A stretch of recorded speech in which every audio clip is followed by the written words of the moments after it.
Hello बच्चों, चलिए शुरू करते हैं क्लास 10th मैथमेटिक्स के लिए चैप्टर 3 की एक्सरसाइज 3.2 के पार्ट 3 का सॉल्यूशन। इसमें हम क्वेश्चन नंबर 4 से स्टार्ट करेंगे। इससे पहले सभी क्वेश्चंस प्रीवियस वीडियोस के माध्यम से आपको सोल्व करवाए जा चुके हैं, जिनका लिंक डिस्क्रिप्शन में मिल जाएगा, आप वहां जाकर देख सकते हैं। तो चलिए शुरू करते हैं और देखते हैं फर्स्ट क्वेश्चन क्या है। हमारे पास फोर्थ का फर्स्ट पार्ट है। हमें इसमें कहा गया है कि निम्न रैखिक समीकरणों के युग्मों में से कौन से युग्म संगत हैं या कौन से असंगत हैं। यदि संगत हैं तो ग्राफीय विधि से हल ज्ञात कीजिए उनका। तो हम पहले यहाँ पर जो हमें समीकरणें दी गई हैं उनको लिख लेते हैं। या इस समीकरण को मैं x+5 बराबर 0 भी लिख सकता हूँ।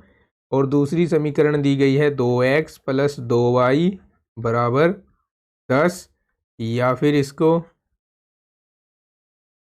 2x + 2y - 10 बराबर 0 भी लिखा जा सकता है। अब अगर हम इसकी कंपेयरिंग व्यापक समीकरणों a1x + b1y + c1 से करवाएं तो यहाँ a1 का वैल्यू हमें मिलेगा 1, b1 का वैल्यू हमें मिलेगा 1 और c1 का वैल्यू हमें मिलेगा -5। कहाँ से उठाए हमने ये? यहाँ से, ठीक है, यहाँ से तीनों वैल्यू उठा लिए हैं। इसी प्रकार से दूसरी समीकरण से हम वैल्यूज उठाएंगे। a2 का वैल्यू हो गया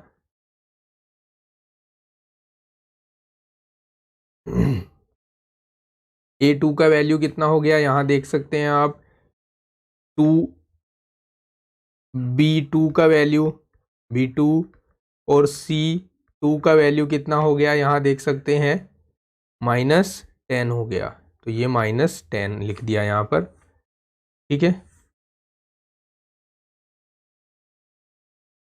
आगे अब हम क्या करेंगे, इनके रेशियो ज्ञात करेंगे, अर्थात इनके गुणांक, इनके अनुपात ज्ञात करेंगे। a1/a2 = 1/2 हो जाएगा। b1/b2 = 1/2 हो जाएगा। और c1/c2 = -5/-10, ये भी 1/2 ही होगा। अब यहाँ हम देख सकते हैं कि जो इनके अनुपात हैं वो आपस में बराबर हो गए हैं। Since a1/a2 = b1/b2 = c1/c2। और ये कंडीशन कब होती है? जब रेखाएं संपाती होती हैं, और संपाती रेखाएं संगत होती हैं। तो यहाँ पर संगत समीकरणें हैं, ठीक है। अगर आप नहीं जानते कि हम कैसे पता करते हैं संगत है, रेखाएं संपाती हैं, प्रतिच्छेदी हैं या फिर समांतर है, तो इससे जो प्रीवियस पार्ट है उसको ज़रूर देख लीजिएगा। और एक बात आपको और बता दूं कि इस तरह के क्वेश्चन एग्ज़ाम के लिए इम्पोर्टेंट हैं, जिसमें आपको ये गुणांकों की तुलना करके पता लगाना होता है कि यहाँ पर संगत है, असंगत है, या फिर प्रतिच्छेदी रेखाएं हैं, या फिर अद्वितीय रूप से अनेक हल है, अद्वितीय हल है या अनेक हल हैं, ठीक है। इस प्रकार के जो क्वेश्चन हैं वो मोस्ट इम्पोर्टेंट है। संगत समीकरणें हो गई हैं। अब संगत समीकरणें हैं तो हमें बोला था कि इनका ग्राफ खींचना होगा आपको। संगत समीकरणों के लिए ग्राफ खींचेंगे। देखिए, क्योंकि हमें जो दोनों समीकरणें दी गई हैं वो दोनों एक ही प्रकार की हैं। एक ही प्रकार की मतलब एक ही जैसी हैं। कैसे हैं मैं बता देता हूँ आपको। ये तो हमें फर्स्ट इक्वेशन दी थी। दूसरी इक्वेशन दी थी 2x + 2y - 10 = 0। अगर आप इसमें से 2 कॉमन ले लो और उसको राइट हैंड साइड में पहुंचा दो तो ये भी वैसी ही बन जाएगी जैसी इससे पहले वाली समीकरण दी गई है। अब हम इसके लिए सारणी बनाएंगे और उस सारणी में कम से कम 2 मान x और y को इन समीकरणों को संतुष्ट रखने वाले लेंगे। x y, ठीक है। कैसे? जब x को 0 ले लिया तो y - 5 बराबर 0 हो जाएगा और 5 उधर जाकर प्लस हो जाएगा। दैट मीन्स y बराबर 5 आ जाएगा। जब x को 0 लेंगे y 5 आ जाएगा। और जब y को 0 लेंगे तो x 5 आ जाएगा। ठीक है, आप चाहे तो एक सारणी इधर भी बना सकते हैं, आपकी समझ को और विकसित करने के लिए बनवा देता हूँ इधर भी।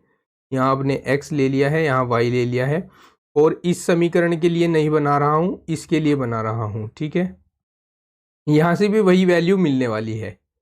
ठीक है, यहाँ से भी वही वैल्यू मिलेगी। x को 0 लिया तो यहाँ 5 मिलेगा, और यहाँ 0 लिया तो यहाँ 5 मिलेगा। अब आपको ग्राफ खींचना है। देखिए यहाँ जो टेबल है उसमें कहीं पर भी माइनस नहीं आया है। जब माइनस नहीं आता है तो हम ग्राफ को एल टाइप का खींचते हैं।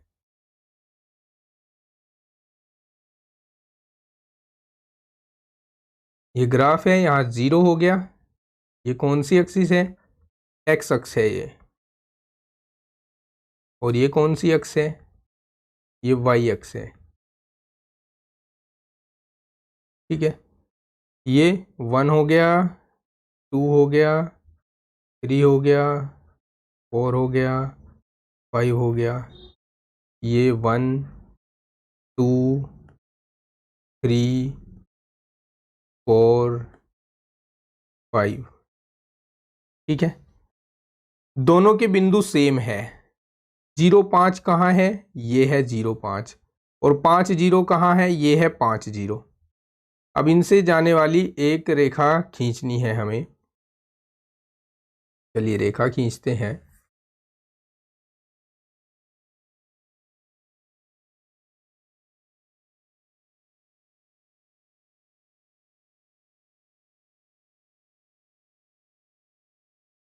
तो ये रेखा हो गई। इस पर लिख देंगे x + y - 5 = 0, तथा इसी रेखा पर लिख देंगे, इसी ग्राफ पर 2x + 2y - 10 = 0। ठीक है, अब क्वेश्चन को एक बार फिर से देख लेते हैं। क्वेश्चन में आपसे बोला गया था, ग्राफीय विधि से उनके हल ज्ञात कीजिए। हल ज्ञात करने का मतलब है कि कॉमन पॉइंट बताना है आपको। इनका जो कॉमन पॉइंट होता है वही हल होता है। तो यहाँ एक रेखा जहाँ से गई दूसरी भी ठीक उसके ऊपर से जाएगी, तो प्रत्येक बिंदु हल होगा। तो हम लिखेंगे इसके अपरिमित रूप से अनेक हल हैं। अपरिमित रूप से अनेक हल हैं। समझ गए? चलिए पार्ट सेकंड लेते हैं इस क्वेश्चन का।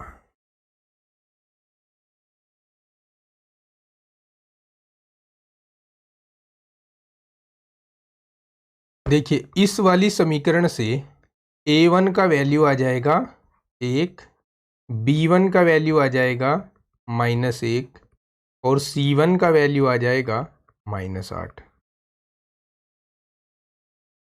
और इस वाली समीकरण से a2 का वैल्यू आ जाएगा 3, b2 का वैल्यू आ जाएगा -3, और c2 का वैल्यू आ जाएगा -16।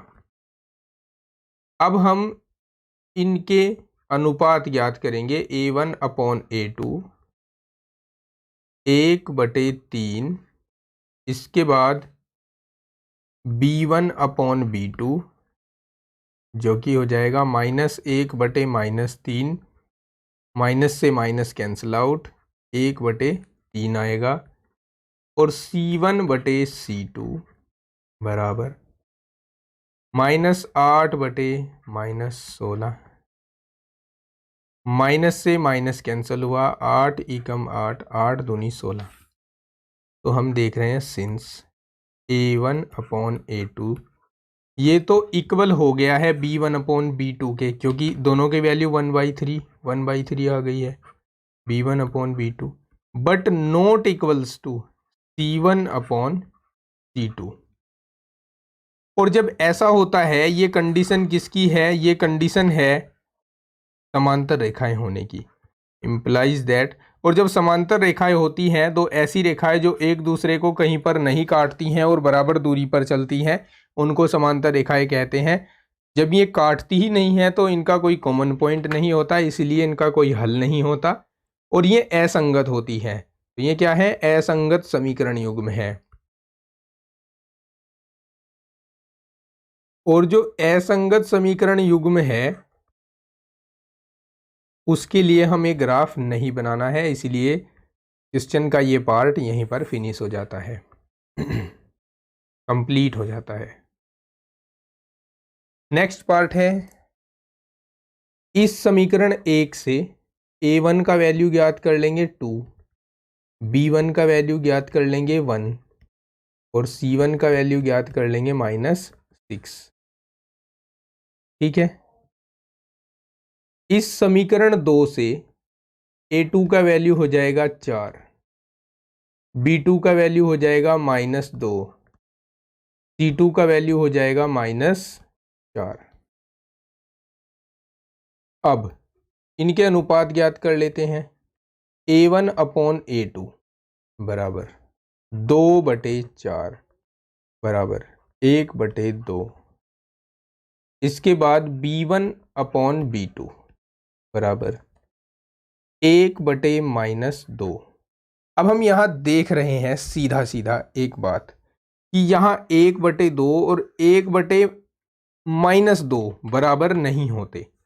तो आप चाहे c1/c2 ज्ञात करें या ना करें, इन दोनों से ही बात बन रही है हमारे पास। तो लिखेंगे since a1/a2 not equals to b1/b2 है, इसलिए यह संगत समीकरण युग्म है। समीकरण युग्म है। ठीक है।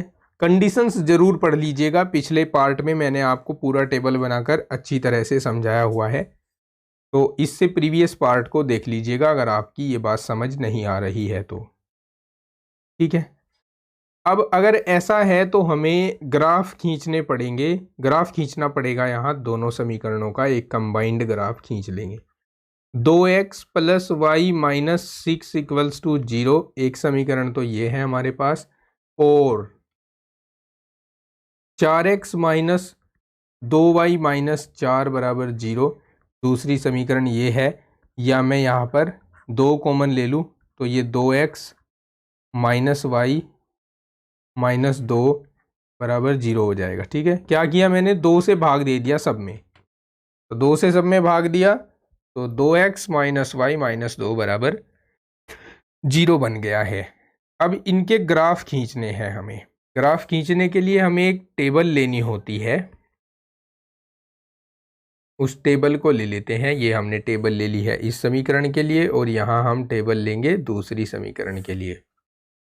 x और y लिख लेते हैं इसमें, इधर भी x और y लिख लेते हैं। अब आप मानकर चलिए कि x का वैल्यू आपने 0 रख दिया, तो ये पूरा टर्म तो 0 हो गया ना, ये तो 0 हो गया। तो y -6 = 0 बचा, 6 इधर जाकर पॉजिटिव हो जाएगा। समझ गए?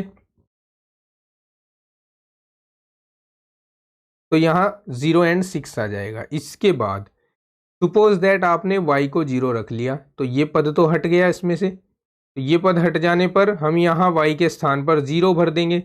अब 2x - 6 = 0 बच गया, 6 उधर जाकर पॉजिटिव हो जाएगा और 2 से भाग हो जाएगा, तो x = 6/2 = 3 आ जाएगा। ठीक है। तो x 3 आ जाने पर हम यहाँ पर भर सकते हैं कि जब हम इसको 0 ले रहे हैं तो x 3 आएगा।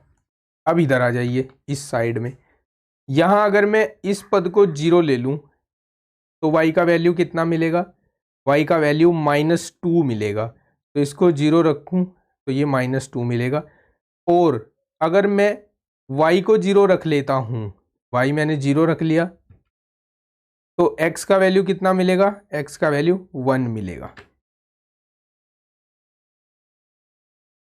अब हमें यहाँ ग्राफ खींचना है।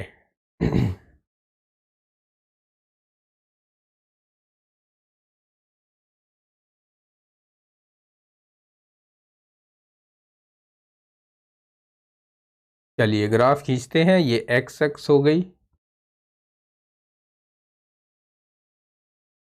एक्स अक्स, ये वाई अक्स हो गई, ये एक्स डैश एक्स हो गई, और ये वाई डैश एक्स हो गई, अर्थात ऋणात्मक एक्स एक्सिस और वाई एक्सिस। वाई का मैक्सिमम वैल्यू 6 है और एक्स का मैक्सिमम वैल्यू कितना है, 3 है। तो ये 0 1 2 3 4 5 6 हो गया।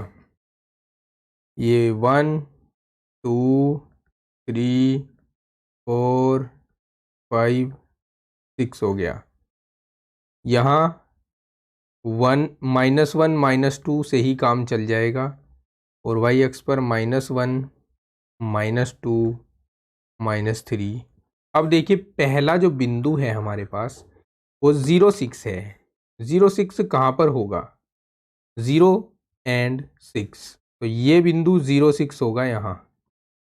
ठीक है, आप चाहे तो यहाँ लिख सकते हैं 0 एंड 6 है ये पॉइंट। फिर 3 0 कहाँ होगा, ये पॉइंट है 3 एंड 0। अब आप इन दोनों बिंदुओं से होकर जाती हुई एक रेखा खींच देंगे।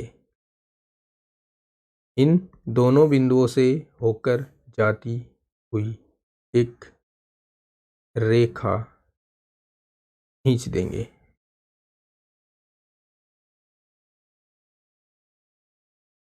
ठीक है, ये रेखा हो गई। अब हम दूसरा बिंदु देखते हैं दूसरी सारणी में। 0 -2 कहाँ पर होगा भैया, यहाँ पर होगा 0 -2, 0 -2। ठीक है, अच्छा जी, क्या हो गया, 1 मिनट, 1 मिनट रुकिएगा। चलिए, ये 0 -2 खींच चुके थे। आगे है 1 एंड 0। 1 एंड 0 कहाँ है, 1 एंड 0 ये है भैया, यहाँ पर ये 1 एंड 0 है। अब इन दोनों से होकर जाती हुई रेखा खींचनी है हमें। तो इन दोनों से होकर जाती हुई रेखा जब खींचेंगे तो जी ये रेखा आएगी हमारे पास। ठीक है, अब हमें इस पॉइंट का पता लगाना है कि ये पॉइंट है कौन सा। ये पॉइंट ही इसका हल होगा।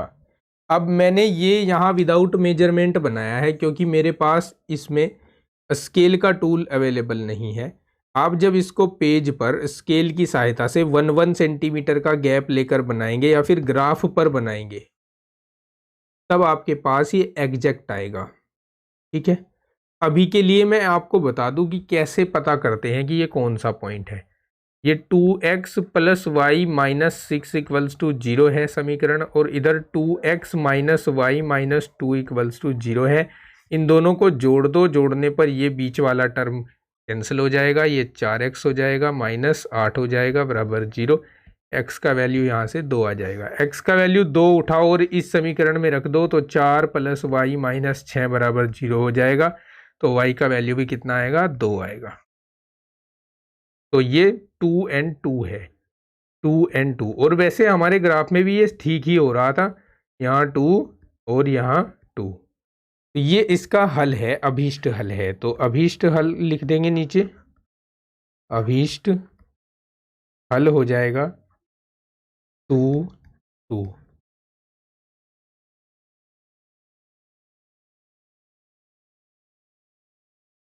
समझ गए? चलिए आगे चलते हैं और नेक्स्ट क्वेश्चन को सोल्व करते हैं।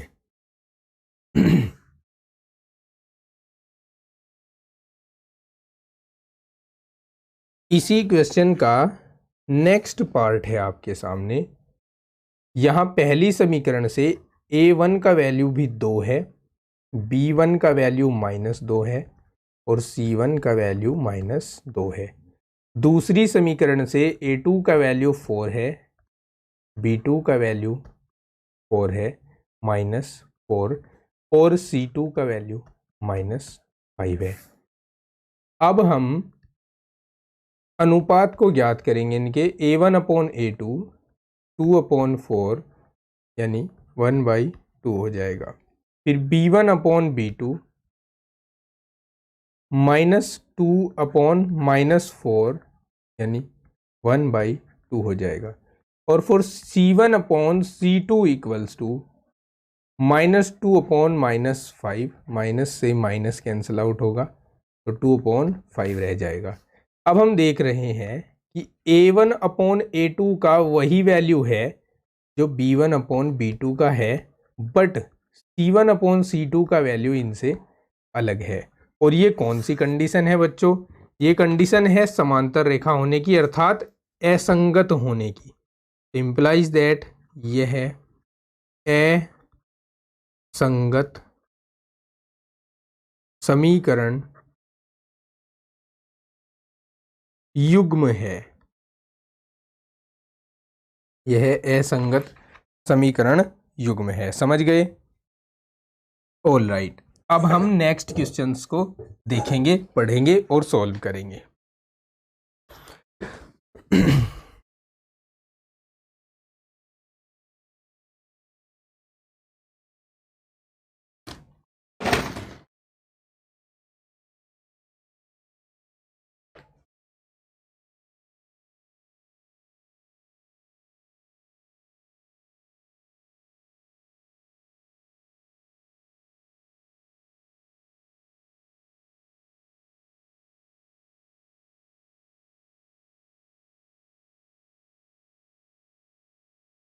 देखिए, क्वेश्चन का कुछ पार्ट आपके सामने कॉपी हो चुका है। इसकी डायमेंशंस वगैरह अभी कॉपी कर लेते हैं।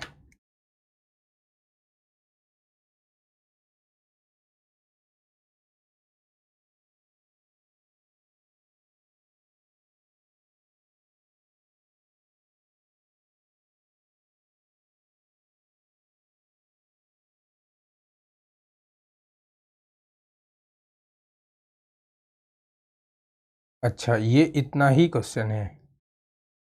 चलिए फिर सॉल्व करते हैं। देखिए, हमें कहा क्या है कि एक बाग जिसकी लंबाई चौड़ाई से 4 मीटर अधिक है का अर्ध परिमाप 36 मीटर है।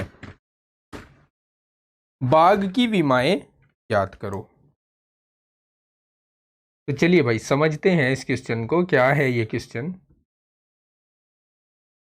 हमें कहा है, जैसा कि हमने पढ़ा है अभी कि आयताकार बाग है, लंबाई चौड़ाई से 4 मीटर अधिक है, अर्ध परिमाप 36 मीटर है, बाग की विमाएं ज्ञात करो। बाग की विमाएं मतलब अगर आयताकार बाग है तो लंबाई और चौड़ाई होंगी बाग की। तो मान लेते हैं बाग की लंबाई L तथा चौड़ाई B मीटर है, तब दिया है आपको। क्या दिया है? देखो, लंबाई चौड़ाई से 4 मीटर अधिक, यानी L जो है ना वो B से 4 मीटर अधिक है, यानी L equals to B+4। This is equation first. आगे कहा है अर्ध परिमाप 36 मीटर है। अर्ध परिमाप 36 मीटर होने का मतलब, पहले मैं आपको परिमाप बता दूं। किसका परिमाप? आयत का। आयत का परिमाप ये होता है 2 गुणा लंबाई प्लस चौड़ाई। ये तो पूरा परिमाप है। अगर बात करें अर्ध परिमाप की,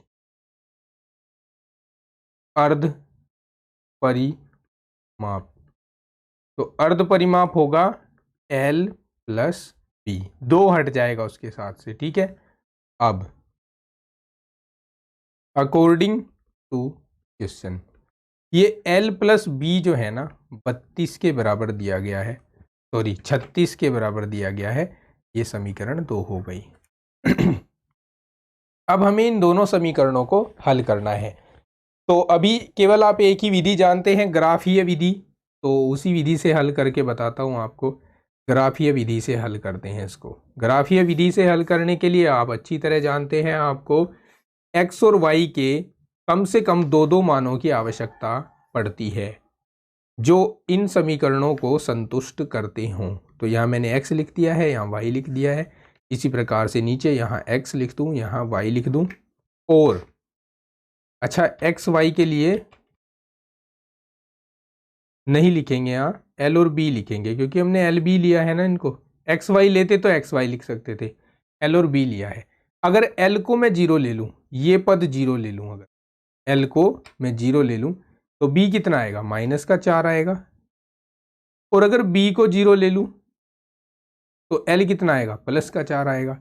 यहाँ देखो, अगर मैं l को l को जीरो नहीं लूँगा क्योंकि 36 बहुत बड़ा हो जाएगा। फिर l को मैं कुछ इस तरह से ले लेता हूँ। क्या लूँ l को, 36। मैं छोटी सी वैल्यू चाहता हूँ कि आ जाए, 18 ले लेता हूँ, ठीक है।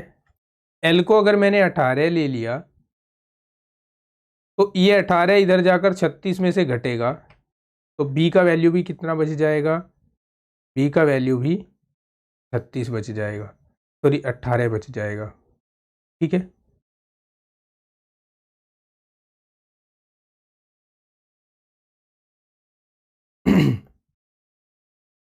और अगर मैंने l को 12 ले लिया, अगर मैंने l को 12 ले लिया तो 12 इधर जाकर 36 में से माइनस हो जाएगा, तो कितना बचेगा, इधर 4 बचेगा, इधर 2 बचेगा, ये 24 बच जाएगा, ठीक है। समझ गए।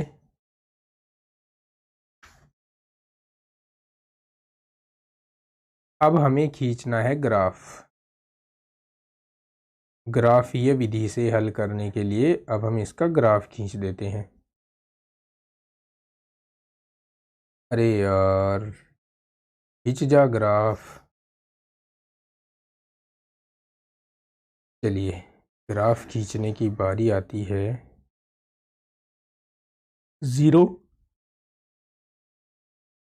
देखिए हमें ना मैक्सिमम कहाँ तक जाना है, 24 तक जाना है। तो यहाँ आप 4 4 के अंतराल ले लीजिए। 4, 4 दूनी 8, 4 तिया 12, 4 चौक 16, 4 पंजे 20, 4 सिंह 24। इसी प्रकार से यहाँ पर 4, 4 दूनी 8, 4 तिया 12, 4 चौक 16, 4 पंजे 20, और इसको ऊपर तक बढ़ाकर हम यहाँ लिख देंगे 4 सिंह 24। ठीक है, यहाँ लेते हैं -4, -8, यहाँ भी -4, -8। ये इधर L लेंगे हम और इधर B लेंगे, ठीक है। अब पहला पॉइंट जो था हमारे पास उसको देख सकते हैं आप, 0 -4 था। 0 -4, 0 -4 कहाँ होगा, 0 -4 ये नीचे होगा, यहाँ पर ये होगा 0 -4। और 4 0 कहाँ पर होगा, 4 एंड 0 होगा ये वाला पॉइंट। दोनों को मिलाकर लाइन ड्रॉ करेंगे।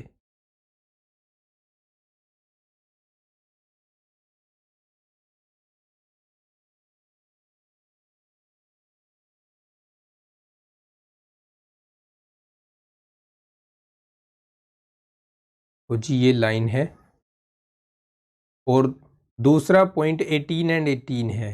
18, 18 एंड 18, 18 कहाँ होगा, यहाँ पर होगा, इसको इधर लेकर चले। और इधर 18 कहाँ होगा, ये होगा, इसको ऊपर लेकर चले। तो ये दोनों ही रेखाएं जहाँ आपस में मिलेगी उसको हम 18 एंड 18 लिख सकते हैं। फिर 12 एंड 24, 12 कहाँ है, ये है, इसको ऊपर लेकर चले। और 24 कहाँ है, लास्ट में ये 24 रहा यहाँ, तो ये हो जाएगा 12 एंड 24। इन दोनों ही बिंदुओं को मिलाती हुई एक रेखा खींचनी है।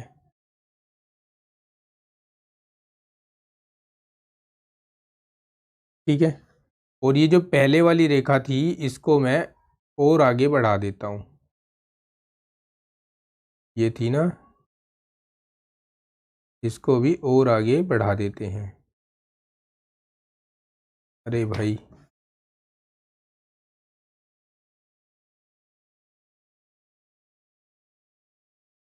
ठीक है, ये बढ़ गई आगे। अब हमें देखना है कि यहाँ कॉमन पॉइंट क्या आएगा। वैसे तो ग्राफ होता तो ग्राफ से एकदम पता चल जाता, देखने पर हमें लग रहा है कि यहाँ 20 और 16 आ रहा है ना, 20 और 16।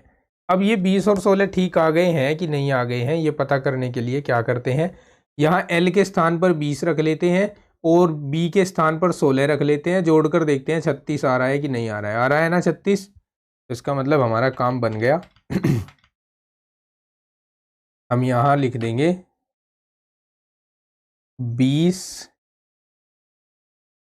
16 और 20। ठीक है, 16 और 20, या 20 और 16 क्या लिखे भाई यहाँ पे,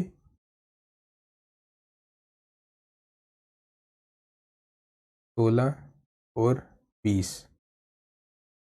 ठीक है, तो हम डायमेंशंस कह सकते हैं कि लंबाई जो है वो 20 और चौड़ाई जो है वो 16 सेंटीमीटर 16 मीटर हो जाएगी। ठीक है, तो इस प्रकार हो गया क्वेश्चन सोल्व। आगे बढ़ते हैं और नेक्स्ट क्वेश्चन कॉपी करते हैं। पहले देखिए, ये है क्वेश्चन, एक रैखिक समीकरण 2x + 3y - 8 = 0 दी गई है। दो चरों में एक ऐसी रैखिक समीकरण लिखिए ताकि प्राप्त युग्म का ज्यामितीय निरूपण जैसा कि प्रतिच्छेदी करता हो, समांतर रेखाएं हो, समपाती रेखाएं हो। देखो पढ़ने से आपको मुश्किल ही समझ आएगा यहाँ पर कि क्या है। समझने के लिए आपको थोड़ा सा दिमाग का यूज करना होगा। देखिए, आपको एक ना रेखा दी गई है यहाँ और कहा है इस रेखा के साथ, जो ये रेखा है, इस रेखा के साथ यानी 2x + 3y - 8 = 0 के साथ आपको एक ऐसी रेखा खींचनी है जो इसकी प्रतिच्छेदी हो। तो उसके लिए हम अगर देखें तो यहाँ से a1 का वैल्यू 2 है, b1 का वैल्यू 3 है और c1 का वैल्यू -8 है। हमें प्रतिच्छेदी रेखा खींचने के लिए क्या करना होगा, कुछ ऐसा करना होगा कि a1/a2 इक्वल ना आए b1/b2 के। तो उसके लिए हम यहाँ क्या कर लेते हैं, यहाँ हम a2 की वैल्यू को 4 ले लेते हैं और b2 की वैल्यू को -6 ले लेते हैं। ठीक है, अब अगर आप 2/4 करोगे तो 1/2 आएगा और 3/-6 करोगे तो 1/-2 आएगा। तो यहाँ a1/a2 नॉट इक्वल्स टू होगा b1/b2 के। तो अभीष्ट रेखा लिखेंगे हम,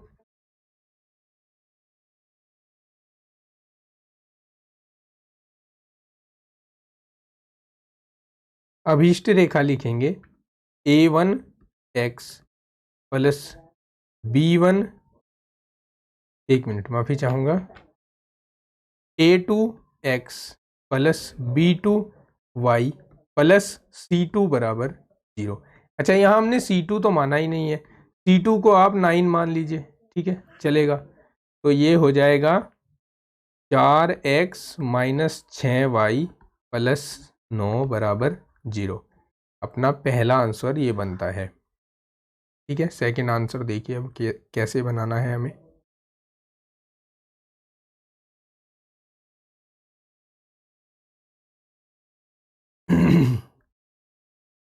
देखिए, अब की बार a2 को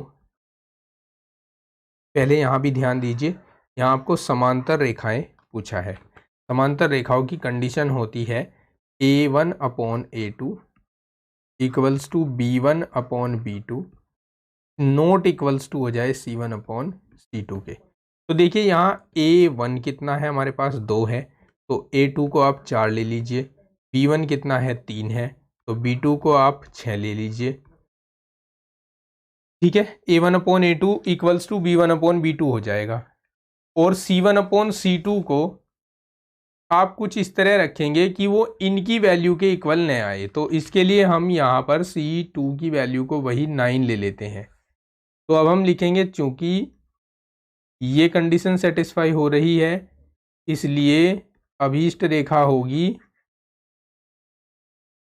अभीष्ट रेखा होगी A2x plus B2y plus C2 बराबर 0, यानी 4x प्लस 6y प्लस 9 बराबर 0, ठीक है। तो ये अभीष्ट समीकरण है।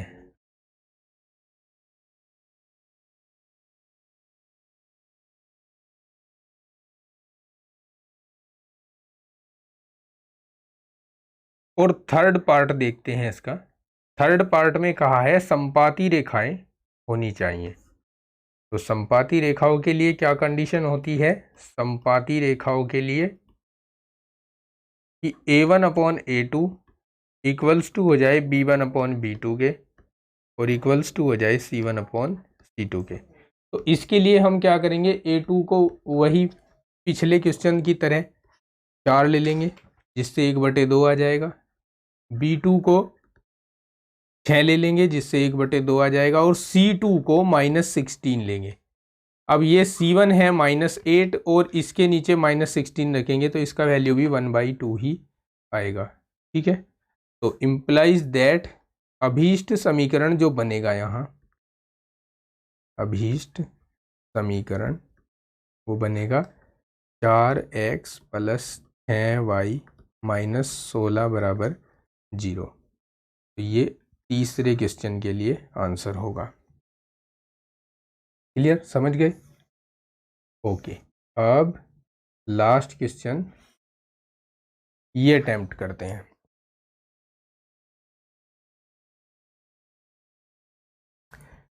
कहाँ है समीकरणों x minus y plus 1 equals to 0 और 3x plus 2y minus 12 equals to 0 का ग्राफ खींचिए। x और इन रेखाओं से बने त्रिभुज के शीर्षों के निर्देशांक ज्ञात कीजिए और त्रिभुजाकार पटल को छायांकित भी कीजिए। ग्राफ खींचते हैं, सीधी सीधी बात है, हमारे पास ज़्यादा सोचने वाली बात नहीं है। सबसे पहले ग्राफ खींचेंगे।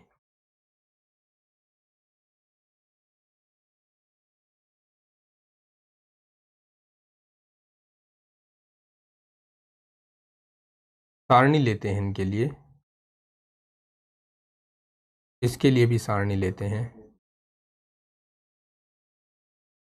ये x है, ये y, ये x है, ये y।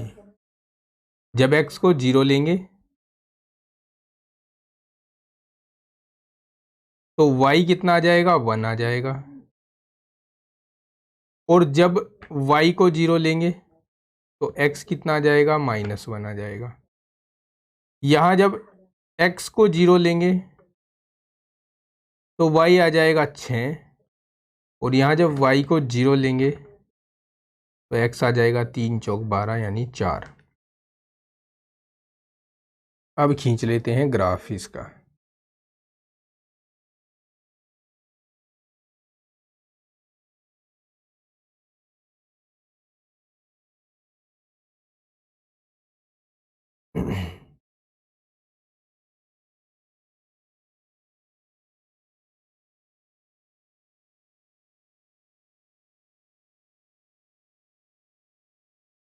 यहाँ 0 लिख देते हैं,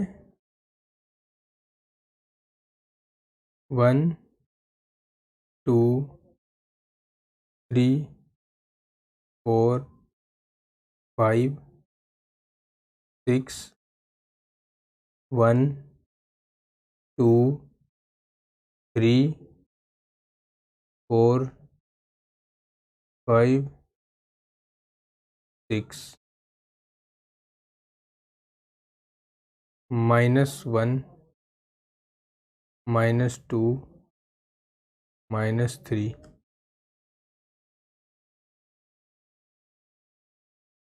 -1 -2।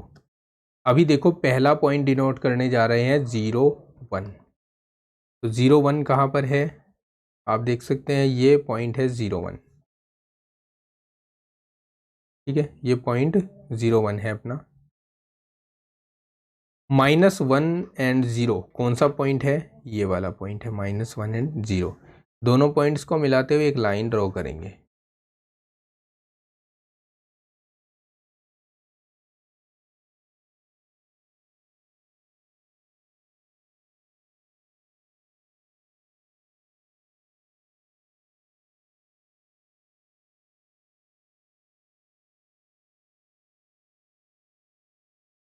ठीक है, ये पॉइंट, ये हो गई लाइन।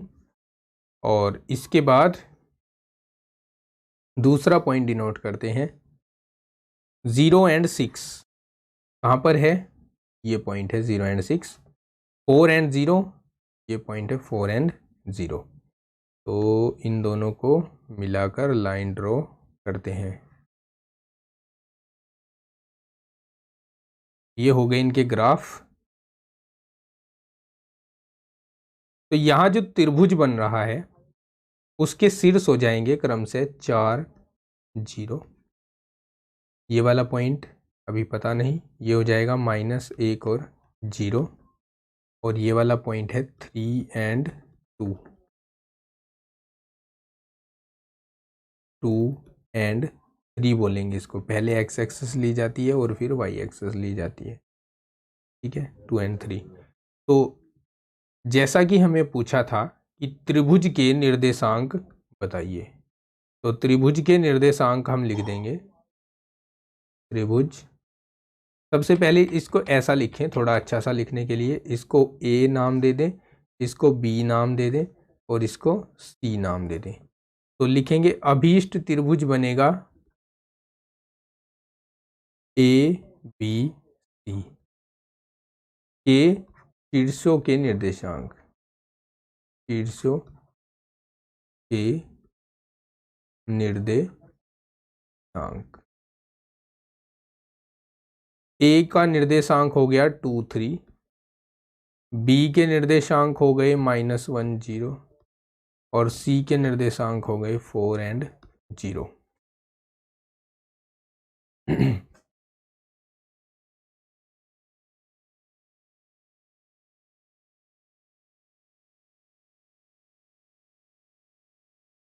ठीक है, और छायांकित करने को बोला हुआ है भाग को, तो छायांकित करेंगे। देखिए इस कलर से मैं छायांकित कर रहा हूं भाग को इसके।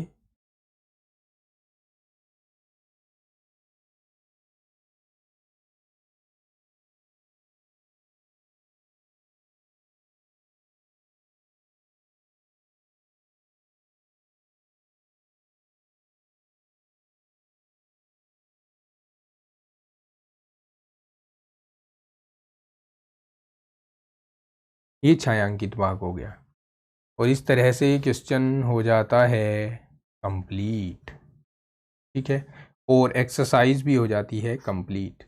नेक्स्ट एक्सरसाइज यानी चैप्टर 4 की एक्सरसाइज 4.1 को देखने के लिए अभी स्क्रीन पर देखिए, आपको वीडियो का लिंक मिल गया होगा। यहाँ से आप इसको एक्सेस करके या टच करके नेक्स्ट पार्ट में जा सकते हैं। मिलते हैं नेक्स्ट पार्ट में, तब तक के लिए take care, bye bye, have a nice day.